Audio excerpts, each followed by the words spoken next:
आमंत्रित करता हूं इस उत्तर प्रदेश की तस्वीर और तकदीर बदलने वाले नेता, उत्तर प्रदेश के करोड़ों कार्यकर्ताओं के प्रेरणा स्रोत, उत्तर प्रदेश के यशस्वी और तपस्वी और तेजस्वी मुख्यमंत्री आदरणीय योगी आदित्यनाथ जी को आए और हम सबको संबोधित करें।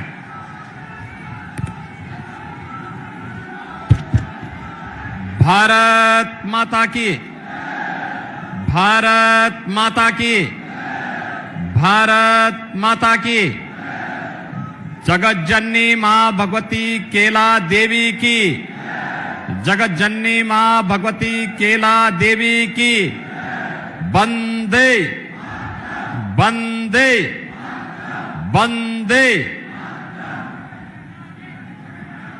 मंच पर उपस्थित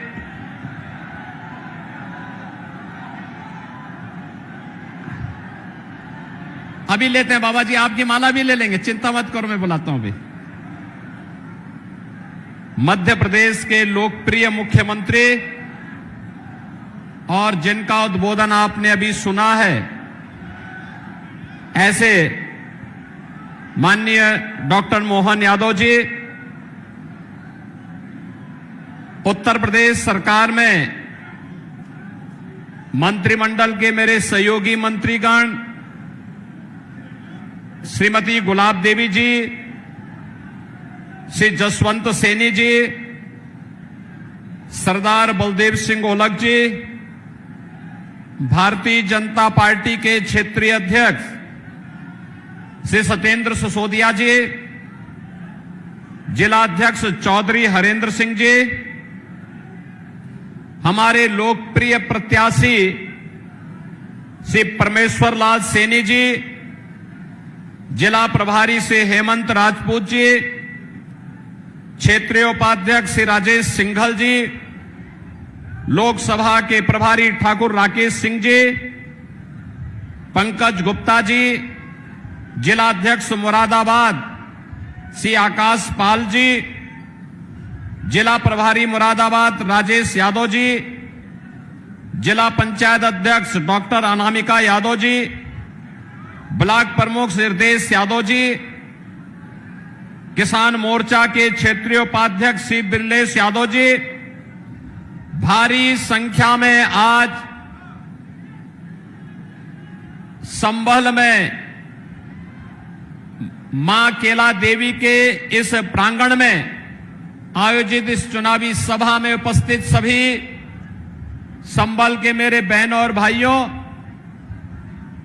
मैं सबसे पहले जगत जननी मां भगवती केला देवी के श्री चरणों में नमन करते हुए आप सभी का मैं हृदय से अभिनंदन करता हूं, स्वागत करता हूं। बहनों और भाइयों, संभल के बारे में कहा जाता है कि कलयुग के अवतार भगवान कल्कि का इसी कलयुग में अगले 2000 वर्ष के अंदर अवतार होना है, और अवतार की धरती कोई और नहीं है, यही संभल है, जिसके लिए यहां केला देवी के महंत श्री ऋषिराज गिरिजी महाराज जिस लड़ाई को लड़ रहे हैं आपके बल पर, इसी संभल में वह चमत्कार होने वाला है। और इसीलिए संभल का अपना महत्व हमारे लिए है, और इसीलिए आज हम सब आपसे अपील करने के लिए आए हैं। नए भारत में नया उत्तर प्रदेश, और नए उत्तर प्रदेश में नया संभल की भी अपनी पहचान होनी चाहिए। बहनों और भाइयों, 2 चरणों के चुनाव संपन्न हो चुके हैं, और तीसरे चरण में आपको संभल में भी चुनाव करना है। अब तक का जो रुझान है, वह रुझान पूरे देश के अंदर एक स्वर में पूरा देश बोल रहा है। क्या बोल रहा है? फिर एक बार, फिर एक बार, थोड़ा जोर से बोलिए, संभल की आवाज में बोलिए। फिर एक बार, फिर एक बार मोदी सरकार का। बहनों और भाइयों, मोदी सरकार देश के अंदर जो ये आवाज है, ये आवाज वैसे ही नहीं है। आखिर मोदी जी ने जब कार्य किया होगा तभी हर व्यक्ति, परिवार, जाति, मत, मजहब, क्षेत्र, भाषा से ऊपर उठ करके उत्तरों, दक्षिणों, पूर्वों, पश्चिमों, चारों ओर एक स्वर से गूंज रहा है। और वह गूंज रहा है कि फिर एक बार मोदी सरकार यानी मोदी जी को पूरा देश फिर से प्रधानमंत्री के रूप में देखना चाहता है। और इसलिए देखना चाहता है क्योंकि मोदी जी के चमत्कारिक नेतृत्व में इस देश ने, हम सब ने, इस भारतवासियों, हम भारतवासियों ने बदलते हुए भारत को देखा है, एक नए भारत को देखा है, एक समर्थ और सशक्त भारत को, उभरते हुए भारत को हमने देखा है। यही भारत था। 2014 के पहले का क्या था? 14 के पहले दुनिया के अंदर सम्मान खराब हो चुका था, देश की सीमाएं सुरक्षित नहीं थी, आतंकवाद और नक्सलवाद सिर चढ़ करके बोल रहा था, देश के अंदर विकास के कार्य ठप पड़ गए थे, भ्रष्टाचार चरम पर था, गरीब कल्याणकारी योजनाओं पर सेंध लग रही थी, गरीब को सुविधाएं नहीं मिल पा रही थी। और बहनों और भाइयों, 2014 के बाद का भारत, दुनिया के अंदर भारत का सम्मान बढ़ा है, सीमाएं सुरक्षित हुई हैं, आतंकवाद और नक्सलवाद नियंत्रित हुआ है। अब तो जोर से कहीं पटाखा भी फट जाए तो पाकिस्तान पहले सफाई देता है, कहता साहब मेरा हाथ नहीं है, क्योंकि पाकिस्तान को मालूम है कि अगर सफाई देने में देर हो गई तो लेने के देने पड़ जाएंगे। बहनों और भाइयों, ये नया भारत है, ये नया भारत इंतजार नहीं करता है। अगर कोई भारत की सुरक्षा में सेंध लगाता है तो सेंध लगाने वाले को रसातल में भेजने में भी देर नहीं करता है। बहनों भाइयों, इस नए भारत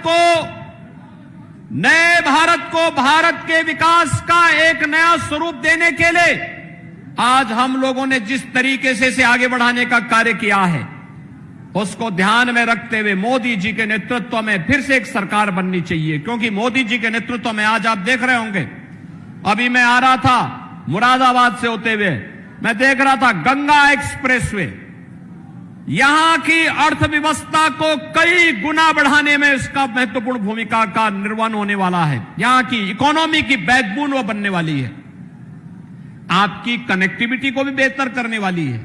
गंगा एक्सप्रेसवे से आप बैठे और अगले 5 घंटे में आप प्रयागराज पहुंचे, 4.5 घंटे में, 4 घंटे में आप लखनऊ पहुंच जाएंगे।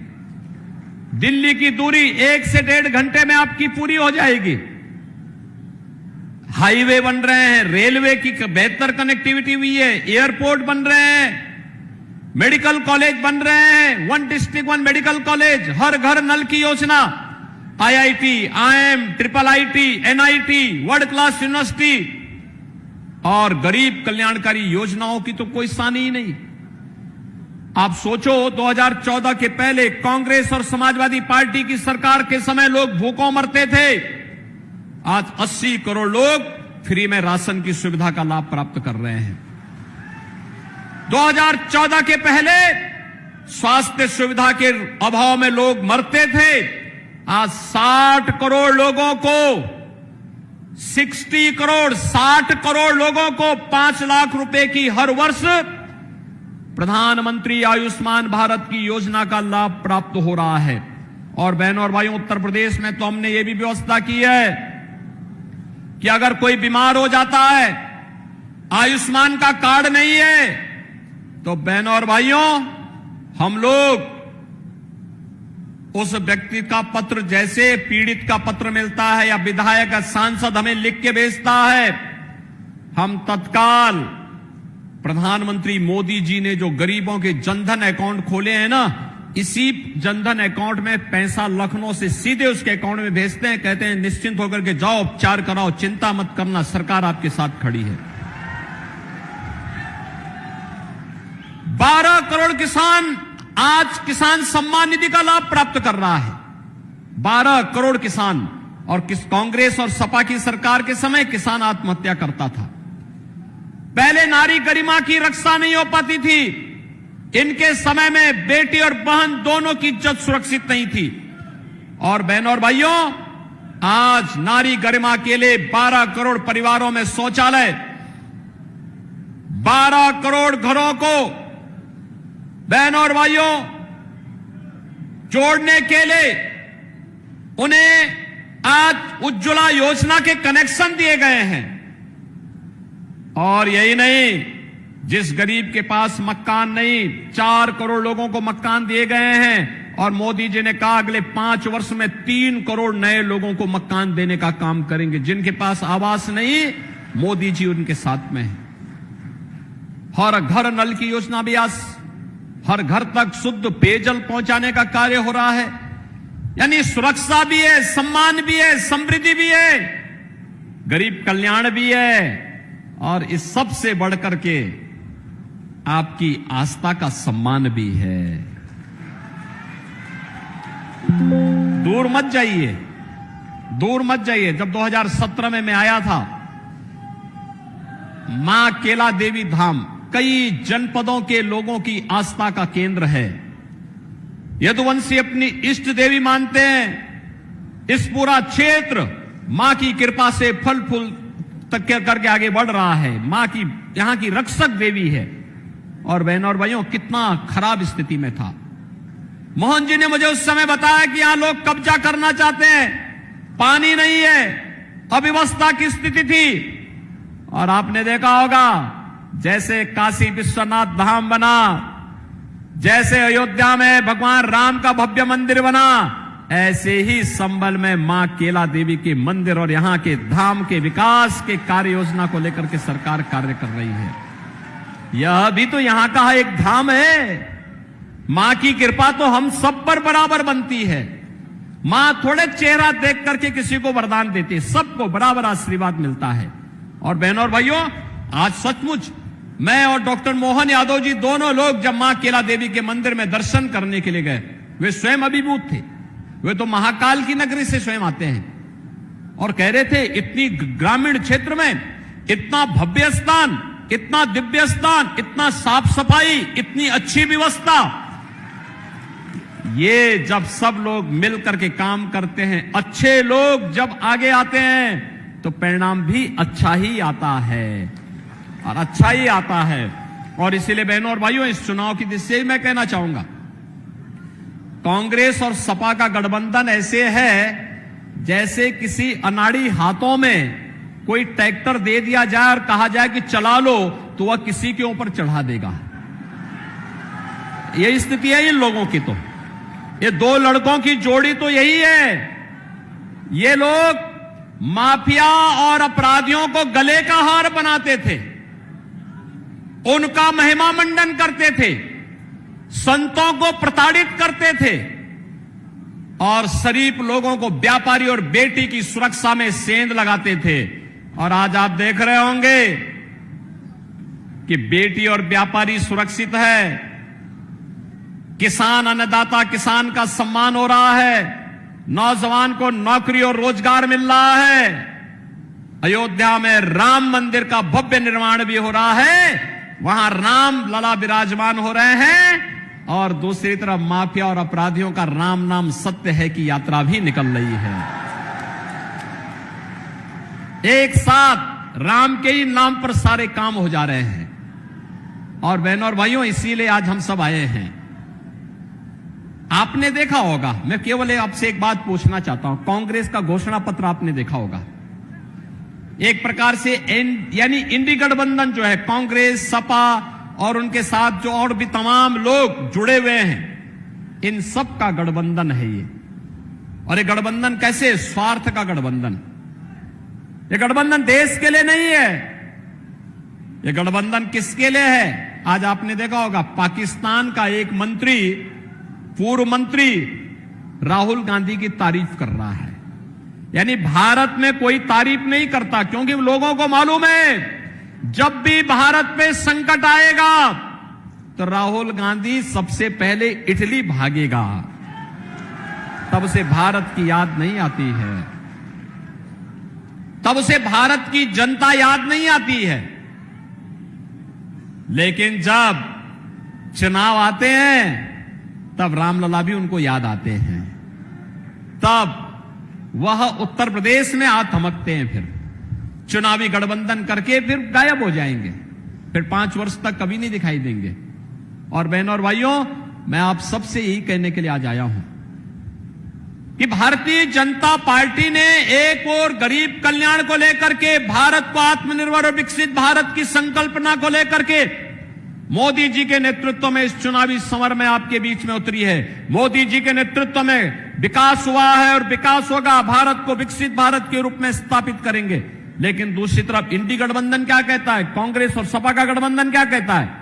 वो कहता है कि वह पिछड़ी जाति के लोगों को मिलने वाले आरक्षण को काट करके अल्पसंख्यकों को दे देगा। वह कहता है अनुसूचित जाति के लोगों को मिलने वाले आरक्षण में से कुछ हिस्सा काट करके वह अल्पसंख्यकों को बांट देगा। बाबा साहब भीमराव अंबेडकर ने कहा था कि धर्म के आधार पर आरक्षण नहीं हो सकता। धर्म के आधार पर आरक्षण भारत के विभाजन का आधार बना था और ये स्वतंत्र भारत धर्म के आधार पर आरक्षण स्वीकार नहीं कर सकता। फिर कांग्रेस और सपा के लोग क्या चाहते हैं? क्या देश का फिर से विभाजन चाहते हैं? ये लोग किस आधार पर लड़ाने का कार्य कर रहे हैं? कहते हैं जातीय जनगणना करेंगे। क्यों करेंगे? इसलिए करेंगे जिससे पहले जातीय जनगणना करके अलग अलग जातियों को अलग अलग समूह बनाएंगे, फिर इन जातियों को आपस में लड़ाएंगे और फिर लड़ाने के बाद कहेंगे कि देखो तुम्हारी तो लड़ाई आपस में इतनी ज्यादा है कि तुम सुलझ नहीं पाएगी। अब एक काम करते हैं कि तुम्हें जो ये आरक्षण मिलता है तुम पहले आपस में झगड़ा सुलझा देना, तब तक इस आरक्षण का लाभ मुसलमानों को दे देते हैं। ये करने वाली है कांग्रेस और सपा का गठबंधन। ऐसे ही अनुसूचित जाति के लोगों के, अनुसूचित जनजाति के लोगों के अधिकारों पे भी सेंध लगाएंगे। और भारतीय जनता पार्टी मोदी जी के नेतृत्व में इसको स्वीकार नहीं करेगी, हरगिज स्वीकार नहीं करेगी। हमारी पिछड़ी जाति के, अनुसूचित जाति और जनजाति के लोगों को मिलने वाले आरक्षण में सेंध किसी भी प्रकार से और किसी भी दल को नहीं लगाने दिया जाएगा। और इसलिए बहनों और भाइयों, हम लोग आए आपसे कहने के लिए, यह चुनाव नए भारत को आत्मनिर्भर और विकसित भारत के रूप में स्थापित करने का है। यह चुनाव तो अब यहां पर श्री हरि विष्णु के अवतार महाराज कल्कि के धाम को एक नया स्वरूप देने का वो चुनाव है। चुनाव उधर ही जा रहा है। आपने देखा होगा ना, लोग कहते थे पहले अयोध्या के बारे में भी लोग यही कहते थे, क्या यह हो पाएगा? बोलते थे ना, जब हम लोग विश्व हिंदू परिषद भाजपा के लोग नारा लगाते थे, बजरंग दल के कार्यकर्ता नारा लगाते थे कि रामलला हम आएंगे, मंदिर वही बनाएंगे। कांग्रेस और सपा के लोग हंसते थे, कहते थे अरे क्या बोल रहे हैं लोग, बोलते थे ना। ये लोग तब भी हंसते थे और तब भी कहते थे, उपहास करते थे हम लोगों का, कहते थे देखो ये कभी हो ही नहीं सकता। और इन लोगों ने उस समय क्या कहा था? सपा ने कहा था, समाजवादी पार्टी ने कहा था कि अयोध्या में परिंदा भी पर नहीं मार सकता। कांग्रेस के लोग कहते थे राम हुए ही नहीं। और जब न्यायालय फैसला देने लग गया तब इन्होंने क्या कहा था? इन्होंने कहा था अगर फैसला कोर्ट ने कर दिया तो खून की नदियां बहेंगी। अरे हमने कहा ये नया यूपी है भाई, यहां खून की नदियां नहीं, मच्छर भी नहीं मरने वाला है। काहे आप चिंता मत करिए, कुछ नहीं होगा। आपने 7 वर्ष में कोई कर्फ्यू देखा यूपी में? कोई दंगा देखा है क्या? अब दंगा नहीं होता यहां। कर्फ्यू का स्थान तो कावड़ यात्रा ने ले लिया है। और इसलिए भाइयों बहनों, मैं आपसे कहने के लिए आया हूं, भारतीय जनता पार्टी ने धारा 370 कश्मीर से हटाई। भारतीय जनता पार्टी ने काशी विश्वनाथ धाम भी दिया। भारतीय जनता पार्टी ने अयोध्या को त्रेता युग के भगवान राम के कालखंड का अयोध्या फिर से बना करके आपकी आस्था को सम्मान दिया है। और कृष्ण कन्हैया के मथुरा वृंदावन के लिए भी एक बड़ी कार्य योजना के साथ हम आगे बढ़ चुके हैं। और मैं बोलना चाहता हूं, भाई हमारा एजेंडा तो एकदम तय है, हम करेंगे।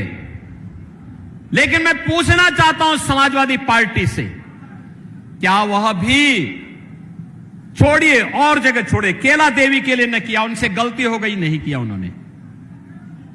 अयोध्या के लिए उन्होंने, उनके मन में जो भी भाव था उन्होंने जो कर दिया हो गया। काशी के लिए जो किया नहीं किया उन्होंने, नहीं कर पाए। मां विंध्यवासिनी धाम के लिए नहीं कर पाए। लेकिन क्या मथुरा वृंदावन के इस कार्यक्रम में जिसको लेकर के हम लोग आगे बढ़ रहे हैं, क्या समाजवादी पार्टी क्या इस कार्य में, इस पुण्य कार्य में सहयोग कर पाएगी? आप पूछना उनसे।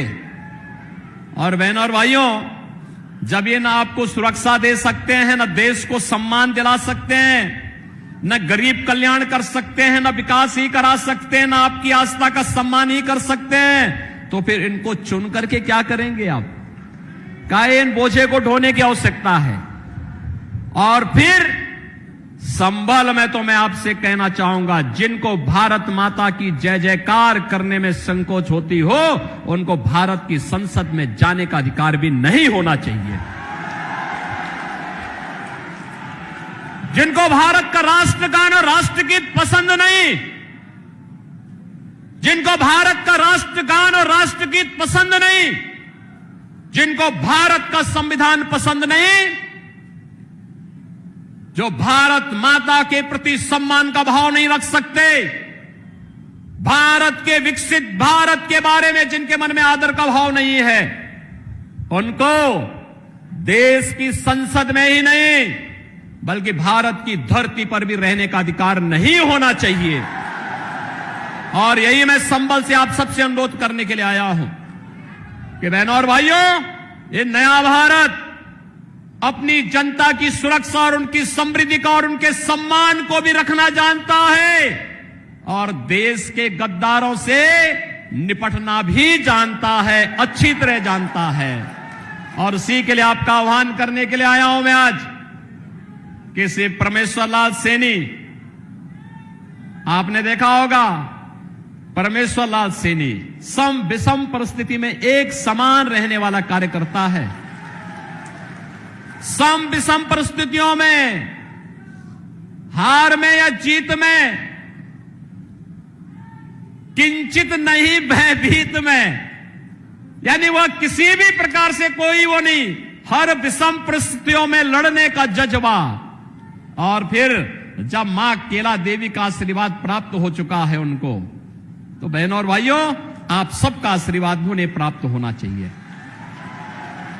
हम तो आश्वानित हैं कि इस बार परमेश्वर लाल सैनी का तिलक होगा, जरूर राज तिलक होगा। सहमत हैं? सहमत हैं? सभी लोग सहमत हैं? पीछे भी सड़क के उस पार भी मैं पूछना चाहता हूं, सभी लोग सहमत हैं ना? बहनों और भाइयों, चुनाव के लिए, अब प्रचार के लिए मात्र 3 दिन बाकी रह गए। ये 3 दिन के अंदर घर घर जाना होगा, घर घर जाना होगा। आपको जाएंगे? मेरे लिए जाएंगे? मोदी जी के लिए जाएंगे? डॉक्टर मोहन यादव जी मध्य प्रदेश से आए हैं, उनके लिए जाएंगे? तो हमारा एक ही संदेश है, घर घर में कमल चुनाव चिन्ह खिलाने की आपको तैयारी करनी है। तैरेंगे? सभी लोग सहमत है ना?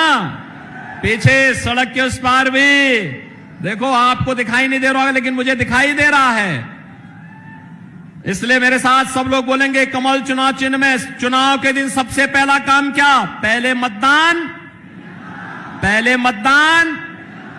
और ये बात देखना, पहले ही 3 घंटे में 50% वोटिंग होनी है। तैयार हैं? सभी लोग सहमत हैं?